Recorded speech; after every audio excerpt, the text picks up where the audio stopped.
پتہ ہے ہم دعا مانگنا کیوں چھوڑ دیتے ہیں؟ جب حالات ہمارے بس میں نہ ہوں، جب ہم ایسے مرحلے پر ہوں جہاں ہمیں یہ لگے کہ اب کچھ ٹھیک نہیں ہو سکتا، اب ہماری من پسند چیز ہمیں نہیں مل سکتی، تو ہم سب سے پہلے دعا مانگنا ہی کیوں چھوڑتے ہیں؟ خدا کہتا ہے مانگ مجھ سے میں تجھے دوں گا، پھر ہم جلد ہی ہار کیوں مان لیتے ہیں؟ واحد دعا ہے جو نصیب کو شکست دے سکتی ہے۔ جہاں لگے کہ اب یہ چیز ہماری دسترس سے باہر ہے، وہاں دل میں خدا کا نام بار بار لینا چاہیے، اس لیے نہیں کہ ہمارا مطلب پورا ہو جائے، بلکہ اس بات پہ یقین رکھ کر کہ دعا مانگنی چاہیے کہ دینے والی ذات صرف خدا کی ہے، وہ دے گا، وہی دے سکتا ہے، وہ ضرور سنے گا۔ صاف نیت سے مانگا جائے، اس بات پر یقین رکھ کر کہ خدا کے لیے کچھ ناممکن نہیں، تو وہ ہمارا دل کیوں بدلے گا؟ وہ کون کہے گا؟ جب اس کے آگے جھولی پھیلاؤ تو اس کو خوشی ہوتی ہے۔ بات صرف اپنی دعاؤں پر یقین رکھنے کی نہیں ہے۔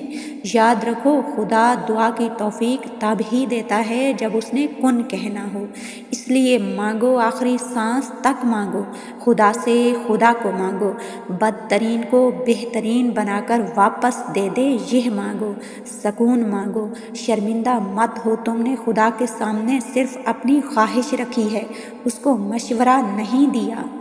کن کہنا، راستہ بنانا اور تمہیں سکون دینا اس پاک ذات کا کام ہے۔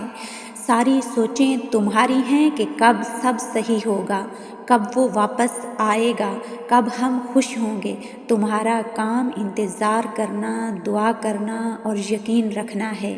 راستے تو وہ بنائے گا، تم خود کے لیے پریشان مت ہو، بس اندھا یقین رکھو، اور عنقریب تمہارا رب تمہیں اتنا عطا کرے گا کہ تم خوش ہو جاؤ گے۔ دیکھنا ایک دن تم آنسو پونچھ کر کہو گے، اے اللہ یہ تو اس سے بھی زیادہ ہے جو میں نے تجھ سے مانگا تھا۔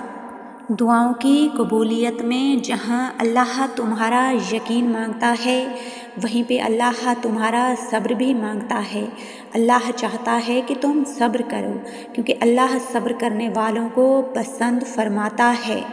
جو تمہارے صبر کے صلے ہیں وہ اللہ کے ہاں بہت ہی بہترین ہیں۔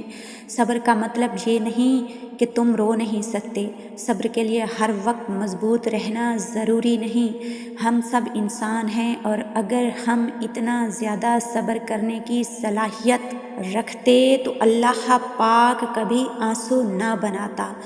اور تم جانتے ہو کہ باقی سب مقامات ایک طرف ہیں، لیکن آنسوؤں کا اللہ پاک کے ہاں مقام سب سے افضل ہے۔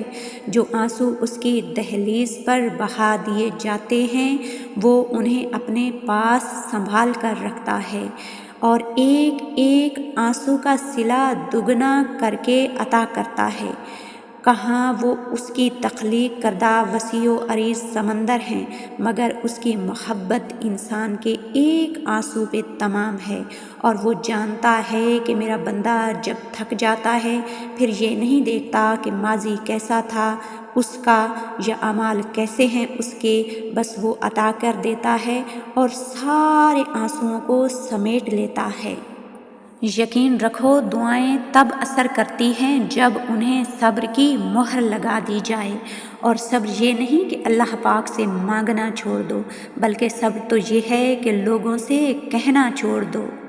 اور جس نے تمہیں دعا سکھائی ہے نا، وہ بہتر جانتا ہے کہ قبولیت کا بہترین وقت کون سا ہے، لہٰذا اللہ کا حکم آنے تک صبر کرو۔ پتہ ہے وہ اپنے کن کا آغاز کب کرتا ہے؟ وہ اپنے کن کا آغاز اس وقت کرتا ہے جب تمہارے صبر کا اختتام ہونے والا ہوتا ہے، جب تمہیں لگتا ہے کہ برداشت ختم ہو چکی ہے اور صبر کا پیمانہ لبریز ہونے والا ہے، لیکن ہوتا نہیں۔ جوں جوں وہ آزمائش بڑھاتا ہے تو تمہارے صبر کے پیمانے کو بھی بڑھا دیتا ہے۔ وہ صبر کا پیمانہ چھلکنے سے پہلے ہی اپنے کن کا آغاز کر دیتا ہے، اور تمہاری آنکھوں کو فاجا کون کے جلوے دکھا دیتا ہے۔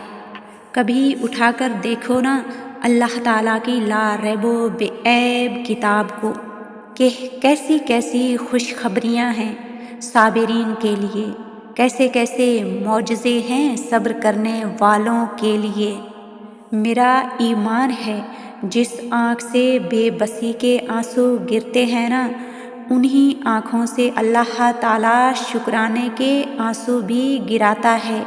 یقین نہیں ہے تو ایک بار اللہ کے آگے اپنی بے بسی کا اظہار رو کر کرو، اسے بتاؤ تو صحیح کہ تم کتنے لاچار ہو۔ قسم ہے اس پاک ذات کی، وہ تمہاری آنکھوں سے شکرانے کے آنسو نہ گرائے تو تب کہنا۔ جب وہ اپنے بندے کا بے حد صبر دیکھتا ہے اور پختہ یقین دیکھتا ہے تو ایڑیاں رگڑنے سے چشمے پھوٹ پڑتے ہیں۔ بس تم صبر کی انتہا کر دو، وہ معجزوں کی انتہا کر دے گا۔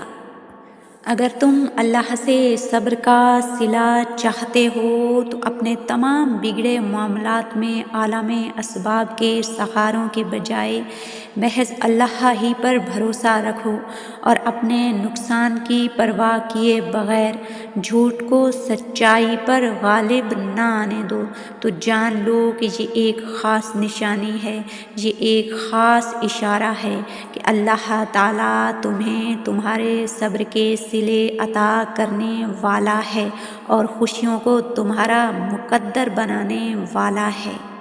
اگر آج کوئی غم تمہاری روح کو گھائل کر رہا ہے اور تم خوشیوں کی تلاش میں سرگرداں پھر رہے ہو تو جان رکھو کہ جب تم ہر قسم کے مصائب میں، ہر طرح کی مشکلات میں صبر کرتے ہو اور کسی خوف کو خود پر حاوی نہیں ہونے دیتے سوائے اللہ کے، اور اپنے ضبط کی قدرت سے ہر اس درد کو سہ جاتے ہو جو تمہیں توڑ رہا ہے، اس یقین کے ساتھ کہ میرے ساتھ میرا رب ہے، تو جان رکھو تمہارے صبر کی یہ طاقت، تمہاری برداشت کی یہ صلاحیت اور تمہارے یقین کی یہ پختگی تمہیں ان خوش نصیبوں میں شامل کر دیتی ہے جو اللہ کے بہت ہی مقرب بندے ہوتے ہیں، جن پر اللہ کی خاص عنایات ہوتی ہیں۔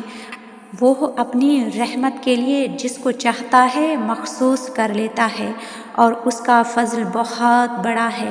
بے فکر ہو جاؤ، تم اللہ کے خاص بندوں میں سے ہو جن کے لیے عنقریب وہ اپنی رحمت کی ایسی گھٹائیں برسائے گا کہ جس کی جل تھل سے تمہارا ہر غم خوشیوں میں بدل جائے گا۔ عنقریب تم دیکھو گے اپنے صبر کے صلوں کو جس کی تم تمنا رکھتے ہو۔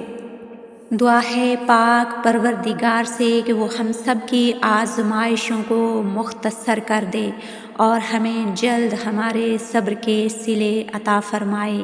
آمین یا رب العالمین۔